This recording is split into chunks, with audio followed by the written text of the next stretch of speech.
Kimia unsur logam alkali.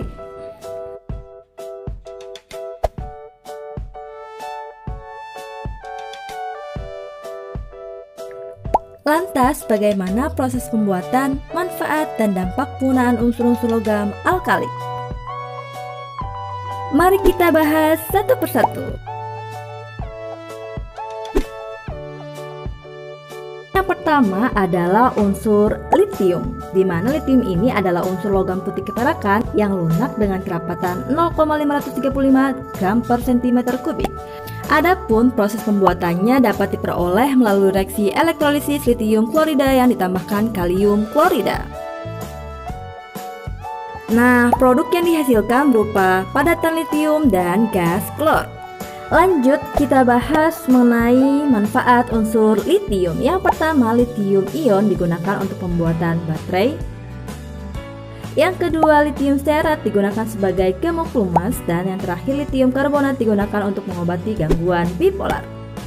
Dampak penggunaan unsur litium ini karena memiliki kerapatan yang kecil sehingga dapat mengapung, dan apabila direaksikan dengan air maka akan menghasilkan panas dan asap.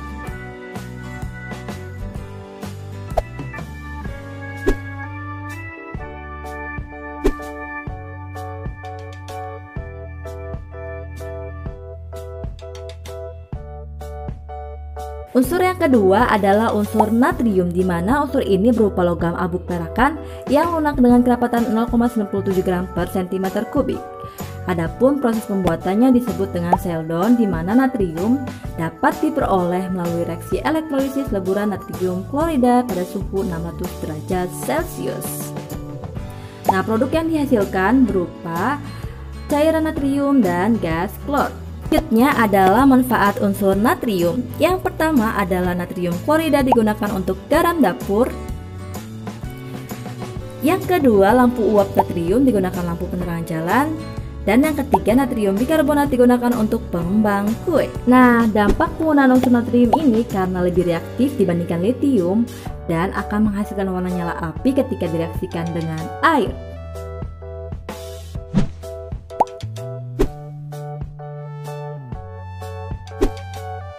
Selanjutnya adalah unsur yang ketiga, yaitu unsur kalium, di mana unsur ini berupa logam yang lunak dengan kerapatan 0,86 gram per cm kubik. Nah, proses pembuatan unsur kalium ini dapat diperoleh melalui lelehan kalium klorida yang direduksi dengan natrium cair pada suhu 850 derajat Celcius. Adapun produk yang dihasilkan berupa padatan kalium dan natrium klorida.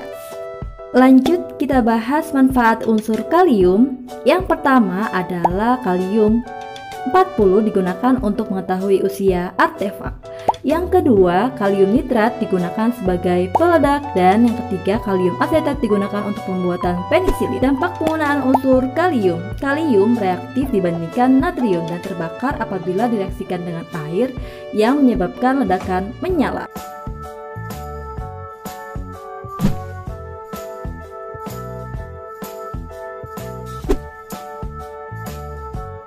Unsur yang keempat adalah unsur rubidium, di mana unsur ini berupa logam abu keperakan yang lunak dan memiliki kerapatannya lebih dari air, yaitu 1,53 gram per cm kubik. Adapun proses pembuatan unsur rubidium ini dapat diperoleh melalui lelehan rubidium klorida yang direduksi dengan kalsium pada suhu 850 derajat Celcius. Produk yang dihasilkan berupa kalsium klorida dan rubidium dalam keadaan gas. Lanjut, mari kita bahas manfaat unsur rubidium. Yang pertama adalah rubidium dapat digunakan untuk bahan pembuatan kaca khusus. Yang kedua, rubidium dapat digunakan sebagai cairan untuk tabung vakum. Dan yang terakhir, rubidium dapat digunakan untuk bahan bakar mesin pesawat antariksa. Penggunaan unsur rubidium, di mana reaksi antar logam rubidium dengan air lebih reaktif dan akan meledak dibandingkan kalium.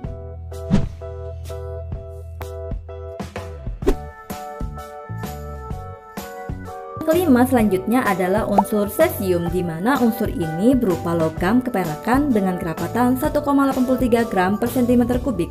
Nah, apabila suhunya di atas 28 derajat Celcius, maka bentuknya menjadi cair. di mana proses pembuatan unsur sesium ini dapat diperoleh melalui lelehan sesium klorida yang direduksi dengan kalsium pada suhu 850 derajat Celcius.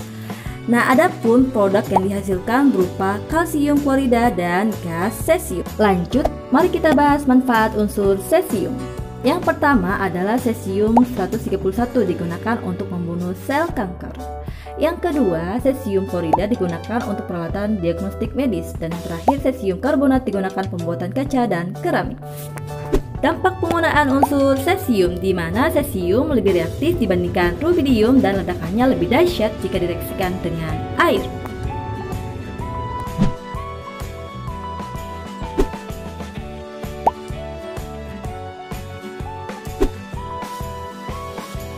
Unsur yang terakhir adalah unsur fransium, di mana unsur ini bersifat radioaktif yang memiliki waktu paruh yang sangat pendek, yakni berkisar 21 menit. Oh iya sobat, diperkirakan hanya ada 30 gram fransium di kulit bumi, sehingga unsur ini termasuk unsur yang sangat langka.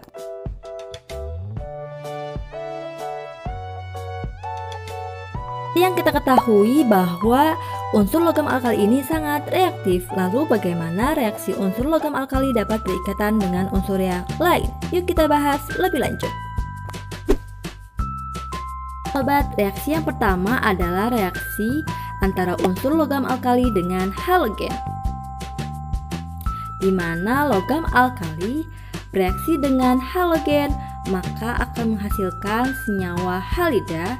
Contohnya seperti unsur litium bereaksi dengan klor maka akan menghasilkan senyawa litium klorida. Reaksi selanjutnya yaitu reaksi antara unsur logam alkali dengan gas hidrogen. Karena logam alkali bereaksi dengan gas hidrogen maka akan menghasilkan senyawa hidrida. Nah, contohnya natrium bereaksi dengan gas hidrogen maka akan menghasilkan natrium hidrida. Ketiga adalah reaksi antara unsur logam alkali dengan air, di mana unsur logam alkali dapat bereaksi dengan air maka akan menghasilkan senyawa hidroksida dan gas hidrogen. Contohnya seperti natrium bereaksi dengan air maka akan menghasilkan senyawa natrium hidroksida dan gas hidrogen. Reaksi selanjutnya adalah reaksi antara unsur logam alkali dengan nitrogen, di mana unsur logam alkali bereaksi dengan nitrogen maka akan menghasilkan senyawa nitrida. Contohnya seperti litium bereaksi dengan nitrogen maka akan menghasilkan litium nitrida. Reaksi selanjutnya adalah reaksi antara unsur logam alkali dengan oksigen. Dalam hal ini, logam alkali bereaksi dengan jumlah oksigen yang terbatas membentuk senyawa oksida. Nah, contohnya seperti natrium bereaksi dengan oksigen menghasilkan senyawa natrium oksida.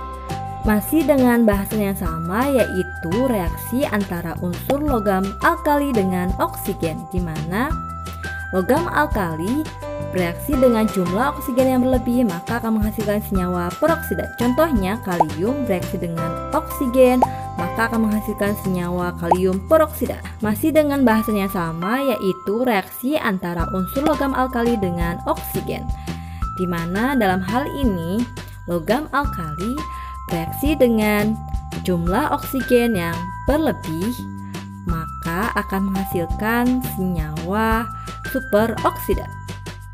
Contohnya seperti rubidium bereaksi dengan oksigen maka akan menghasilkan senyawa rubidium superoksida. Reaksi yang terakhir adalah reaksi antara unsur logam alkali dengan amonia. Dalam hal ini, logam alkali bereaksi dengan amonia menghasilkan senyawa anida dan gas hidrogen. Contohnya, natrium bereaksi dengan amonia menghasilkan senyawa natrium amonia dan gas hidrogen. Cukup sekian materi mengenai unsur logam alkali, semoga bermanfaat dan jangan lupa simak terus di video selanjutnya yang akan membahas mengenai unsur logam alkali tanah. Sampai jumpa sob.